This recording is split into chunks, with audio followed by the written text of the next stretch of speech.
அனைவருக்கும் வணக்கம். நம்மளுடைய மாடர்ன் சர்வே இன் தமிழ் யூடியூப் சேனலில் இர்கான் இன்டர்நேஷ்னல் லிமிட்டடில், அதாவது மத்திய அரசாங்கத்தின் கீழே அனுமதியோடு இயங்கக்கூடிய இந்த நிறுவனத்தில் சிவில் இன்ஜினியரிங் முடித்தவங்களுக்கான வேலைவாய்ப்புக்கான அறிவிப்பு வெளியாக இருக்குது. இது முழுக்க முழுக்க தற்காலிகமான ஒரு வேலைவாய்ப்பு தான்.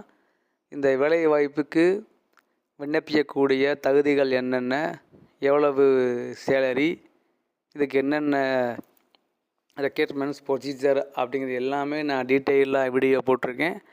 அந்த வீடியோவுடைய லிங்க்கை இதில் கொடுத்துருக்கேன். ஸோ விருப்பம் உள்ளவங்க அதை பாருங்கள், உங்களுடைய நண்பர்களுக்கு ஷேர் பண்ணுங்கள். கண்டிப்பாக அவங்களுக்கு யூஸ்ஃபுல்லாக இருக்கும். இது மத்திய அரசாங்கத்தின் கீழே இயங்கக்கூடிய ஒரு நிறுவனம். இதில் ஒர்க் பண்ணுறதுனால கண்டிப்பாக ஃப்யூச்சரில் இது நமக்கு ஒரு மிகப்பெரிய ஒரு ஹெல்ப்ஃபுல்லாக இருக்கும். ஷேர் பண்ணுங்கள்.